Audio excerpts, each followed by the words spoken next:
अवघे गरजे पंढरपूर, चालला नामाचा गजर.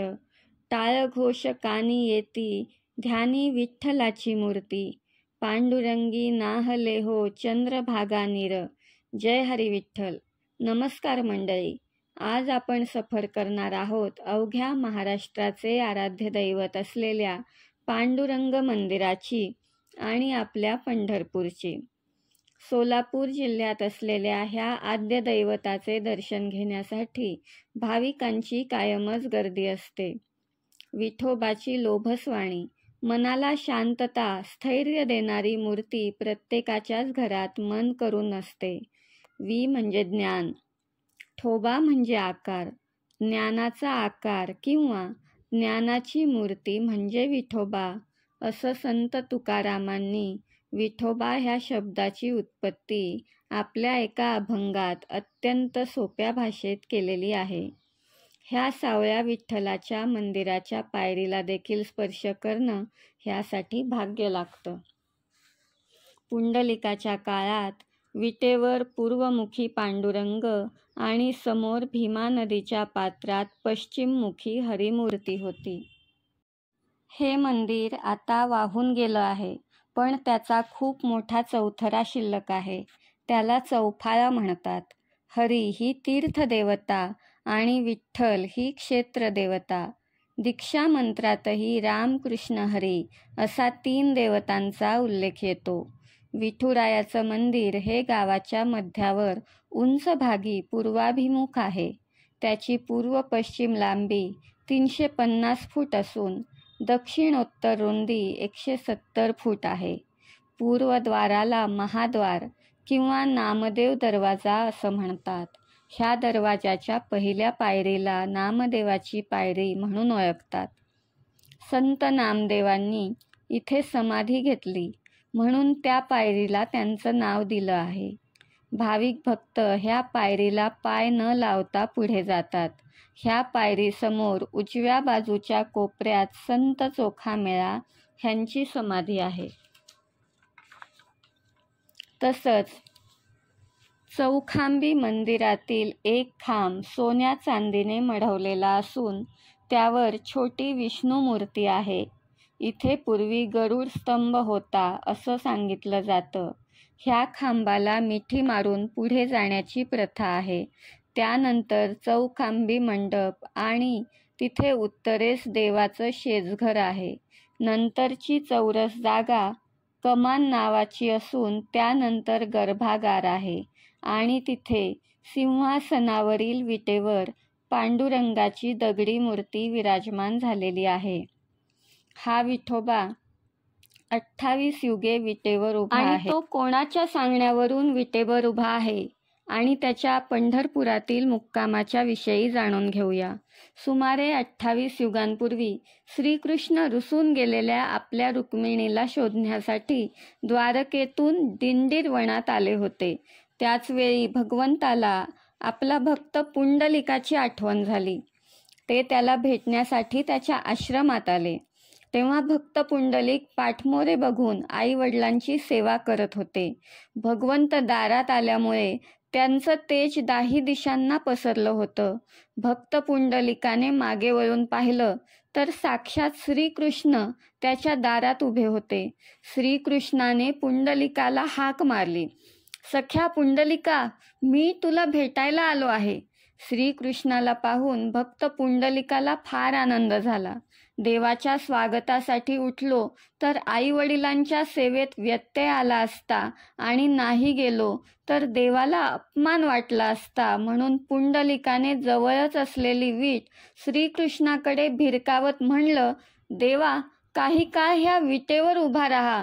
आई वडिलांची सेवा करून आलोच तुझ्या दर्शनाला. आई वडिलांची सेवा पूर्ण करून पुंडलिक हात जोडून श्रीकृष्णाजवळ आला आणि कृष्णाच्या पायांना मिठी मारत म्हणाला, देवा, माझ्यामुळे तुला तात्काळत उभं राहावं लागलं ना, माझं चुकलं, मला क्षमा कर. श्रीकृष्ण म्हणाले, पुंडलिका, आईवडिलांची सेवा ही ईश्वर सेवेपेक्षा मोठी असते.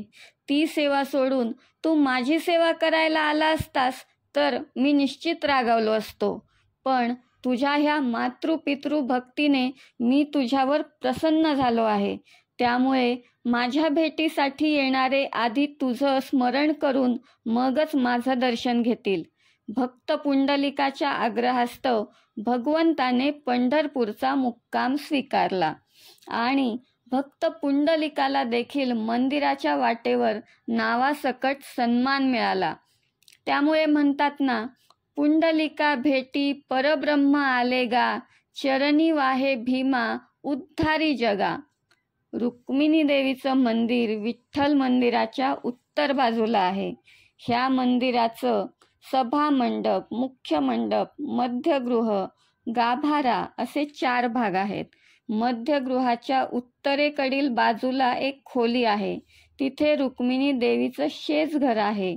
आत चांदीचा पलंग, गाद्या आणि मखमली बिछाना आहे. गाभाऱ्याच्या समोरच उंच चौथरा आहे. त्यावर अत्यंत रेखीव रुक्मिणी मातेची पूर्वाभिमुख मूर्ती आहे. देवीचे हात विठ्ठलाप्रमाणेच कटीवर आहेत. रोज देवीला सौभाग्य अलंकार घालून वस्त्र नेसून सजवतात. ठसठशीत कुंकवाचा मळवट भरतात. अत्यंत प्रसन्न असलेली मूर्ती पाहताच भाविक भक्त हरखून जातात. जसं विठ्ठल रखुमाईचं दर्शन घेण्यासाठी भाविक आतुर असतात, तसंच वारीला जाण्यासाठी चातकासारखी वाट बघणारा वारकरी हा एक वेगळी ऊर्जा घेऊन पंढरपुरात येतो. आषाढाची चाहूल लागताच मनाला ओढ लागते ती पंढरीच्या वारीची. हरिमय झालेले असंख्य वारकरी संपूर्ण महाराष्ट्रातून गावोगावच्या देवस्थानच्या दिंड्या, संतांच्या पालख्या घेऊन 15 ते 20 दिवसांचा पायी प्रवास करून पंढरपुरात पांडुरंगाच्या दर्शनासाठी येतात आणि पायी वारीचा हा सोहळा उभा महाराष्ट्र भक्तिमय होऊन अनुभवत असतो. असं सांगितलं जातं, पूर्वी प्रवासाची साधनं फारशी नव्हती. संत ज्ञानेश्वर महाराजांचे वडील दिंड्यातील वारीला जात होते. त्यामुळे ही प्रथा शेकडो वर्षे जुनी आहे ह्याचा आपण अंदाज घेऊ शकतो. पंढरपुराच्या एकूण 4 यात्रा म्हणजे वाऱ्या आहेत. पहिली यात्रा असते ती चैत्री यात्रा. चैत्र महिना हा नवीन वर्षातील पहिला महिना. पंढरपुरात चैत्र शुद्ध एकादशीस म्हणजेच कामदा एकादशीस ही यात्रा भरते. दुसरी असते ती आषाढी यात्रा. ही पंढरीतील महायात्रा म्हणून ओळखली जाते. आषाढ महिन्यातील शुद्ध एकादशीस ही यात्रा भरते. ह्या एकादशीस देवशयनी किंवा हरिशयनी एकादशी असेही म्हणतात. आषाढ महिन्यातील शुक्ल पक्षातील एकादशीला ही एकादशी येते. या दिवशी भगवान विष्णू 4 महिने योग निद्रेत जातात. या काळात शुभ कार्य थांबवतात. ह्या 4 महिन्यांना चातुर्मास म्हणतात. चातुर्मासात अधिकाधिक विठ्ठल गुणांचं रूपाचं श्रवण कीर्तन करून भक्त विठ्ठल प्राप्तीसाठी प्रयत्न करतात असे म्हणतात. यानंतरची यात्रा असते ती कार्तिकी यात्रा. ही यात्रा कार्तिक महिन्यातील शुद्ध एकादशीस पंढरपुरात साजरी केली जाते. देवशयनी एकादशीला झोपी गेलेले भगवंत ह्या दिवशी उठतात. ह्यावेळी चंद्रभागेच्या तीरी ठिकठिकाणी कीर्तन प्रवचन होतात. चौथी यात्रा येते माघी यात्रा. ही यात्रा माघ महिन्यातील शुद्ध एकादशीला पार पडते. ह्या एकादशीस जया एकादशी असेही म्हटले जाते. विठुरायाच्या मूर्तीकडे पाहिलं की सगळी दुःख